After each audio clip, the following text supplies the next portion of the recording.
1870 saw the greatest empire the world has ever seen, the British Empire approaching its peak. This empire was formal. This empire was also informal. 1945 saw the supersession of Britain by the United States as the leading industrial and commercial and imperial power. It saw the creation of an American empire that was definitely not formal, but rather almost entirely informal. But that is a story of the 1930s and thereafter, not of the years before 1914. To tell the story of empire, let's drop back for a moment to 1500. Europe, or rather Spain and Portugal, started building empires in the 1500s. It was not that they had a durable and comprehensive technological edge over the rest of the world. Indeed, their technological edge was extremely narrow, focused in sails and cannon. What made the European empires different, however, was their organizational edge. They had interlocking rationales. They made political, military, ideological, religious, and economic sense. Spain conquistadores set out to serve the king, to spread the word of God, and to get rich. All three. Other adventurers and imperialists from other continents did not have this triple reinforcing dynamic. When the Portuguese arrived in what is now Malaysia in the 1500s, they met political military opposition from local rulers, ideological religious opposition from Islamic communities, and economic opposition from Chinese-descended traders who did not want to be displaced. But the Chinese merchants had no political backing from Ming dynasty rulers in Nanjing and Beijing, who regarded themselves as deviant and dangerously out of control. Local sultans could not summon religious ideological energy from the Muslim Ummah for crusades to expel the Portuguese from their bases. And the Islamic clerics, when the Islamic clerics realized their community's well-being, it was not profitable enough to sustain for faraway allies, to generate sustained intervention, and the sultans did not care all that much. By contrast, for European adventurers, kings and guns, God and congregations, and money and trade reinforced one another. And so the European overseas empires of the 1500s and thereafter grew, even though Europe had not started out more advanced and more powerful, except very narrowly in sails and guns. Moreover, these early empires were quite limited. Outside of the Americas, the sea became European, but the land did not. On the other hand, sea control did mean a great deal. In the 1500s and 1600s, control over the high-value, low-rate luxury goods of East Asia, or over the precious metals of Latin America, made individuals' fortunes while also providing healthy boosts to early modern European royal treasures, places for disruptive young males, and ways for accompanying missionaries to believe they pleased their God. By the 1600s and the 1700s, the tobacco and slave trades, plus the sugar-growing islands of the Caribbean, boosted mercantile prosperity and government treasuries. West Indian empires became a focus of high politics and a driver of what then slow economic growth there was. Plus, the slave trade devastated Africa and plausibly created the conditions that today keep Africa the poorest continent.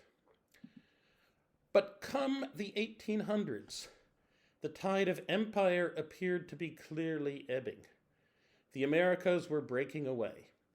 Conquest, unless the technology and organizational gradient is immense, is usually expensive. Maintaining conquests is wearing. Trade, by contrast, is cheap. Moreover, people in distant countries and regions are happy to send you your stuff if you send them valuable stuff in the way of consumer goods. They are less happy if you try to conquer them and make them give you their stuff for free. Moreover, the local notables, whom government usually relied on as intermediaries to staff and maintain its conquests, were also the most likely to staff a pro-independence movement. Thus, as of 1800 or so, it looked as though the odds were that it would be more expensive to conquer and then extract than to trade. As we said, most of North America had already broken away from England over 1776 to 1783, and the decade of the 1810s saw Latin America gain its independence at all. And that trend continued up until 1850 or so. Yes, France conquered coastal Algeria. Yes, Britain conquered India. But that was freakish good or bad luck, and the French-Algerian coastal conquest took a large national effort for a place next door. France failed to conquer Mexico. By and large, Europeans ruled the seas and the coasts, but further, difficult and costly until after 1860. For after 1860, empires grew. The power gradient, technological, organizational, and political, had become immense with the coming of the Industrial Revolution. The improvements in transport and communications made war and conquest and occupation much, much easier. There was no part of the world in which Western Europeans could not, if they wished, impose their will by armed force at moderate cost. And proconsuls were rarely focused on just what resources would flow back to the imperial metropolis from their extension of empire, and whether it might not be cheaper in the long run to simply trade and pay. At the Battle of Omdurman in the Sudan in 1898, 10,000 soldiers of the Mahdiist Sudanese regime died. Only 48 British and Egyptian soldiers died. The difference was not entirely due to superior European military technology. The Mahdist regime did have proto-machine guns, telegraphs, and mines, all brought, admittedly, from European suppliers. Their logistical tail was not substantial. What it did not have was the organizational capacity and discipline to make effective use of them. The outcome all across the globe was integration into the European-dominated world economy, political submission, either formal or informal, to rule by European proconsuls, and the spread of European languages and European views of life around the globe. Missionaries brought European religions, proconsuls interested in uplift brought European-style schools, Europe originated cultural practices, methods of administration, science and technology began to percolate. Members of future peripheral elites were taught as part of a civilizing mission, in French, how our ancestors, the Gauls, had fought the Romans in the 1st century BC. Harbors, railroads, factories, plantations, they sprung up from Bali in what is now Indonesia to Accra in what is now Ghana. And everywhere peoples were taught that they were dirt under the feet of their European rulers. Still very different things were happening in different corners of the world. The only constant of formal empire was that there was nothing constant. As Arthur Lewis put it in his Growth and Fluctuations, 1870 to 1913 book, quote, "The imperialists tell us good government. The anti-imperialists argue that empire outlived its time, was irrelevant to development, held back development, de-developed. Colonies were governed very differently. One could nominate at least one country to fit each of these categories, from best to worst." But by and large, the anti-colonialists seem to me to have far, far the better of the argument.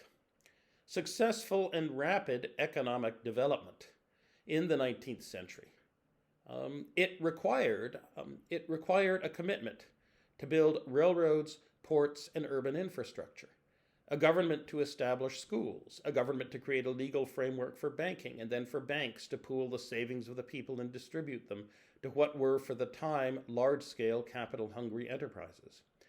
And it required tariffs to keep nascent and infant industrial sectors from being squashed by foreign factory imports, and so provide room for businesses and engineers to learn how to run factories by doing, and so for communities of engineering expertise to develop and grow.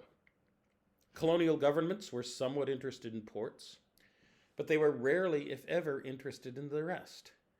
Independent governments might well not find themselves following growth-promoting industrial policies, but they had a chance of doing so. Plus, there were abattoirs, places like the Belgian Congo, with afterwards King Leopold's ghost yelling in hell for his hand-maimed host. Stable market promoting governments building railroads, canals, and ports, chartering banks for commerce and investment, establishing mass education, imposing tariffs on those manufactured imports that would in the short run crowd out production and thus the creation of the communities of engineering practice in those modern industries in which long-run comparative advantage might lie. Those are what Robert Allen and others have judged to be the essentials for stepping onto the escalator of prosperity that was post-1870 modern economic growth. But for the colonized in Asia and Africa before World War I, hell, before World War II, that was not a possibility. They could not do that. Their colonial masters had little interest in and provided no support for such policies. And the competition that their natural resource products and their workers faced from the products and workers of extremely low-wage India and China, they crippled the wealth of a middle class that might otherwise have provided demand to spur industry. And they made globalization much more the foe than the friend of economic development because it brought empire and colonization with it. But how about Latin America? It had achieved independence from Spain and Portugal early in the 1800s. How did they do before World War II? Colombia, Peru, Brazil, and the others suffered by and large from what one might call internal colonialists. A landed elite privileged by property, ownership, and Iberian descent. They feared an educated proletariat, loved foreign-made manufactures, and had Iberian-derived legal systems that did not mesh at all well with the needs of commerce and industry. Now, do not get me wrong. Even outside of the global north, the world was far richer in 1950 than it had been in 1800 or 1870. If the center of gravity of what now is called the global south was as the living standard of $2 a day in 1800 and $2.25 by 1870, it was about $3.50 by 1913. But dragged down by China in war and revolution, and by an India that had been heavily hit by the disruptions of trade that came with the Great Depression and then war, it was still only about $3.50 a day by 1950.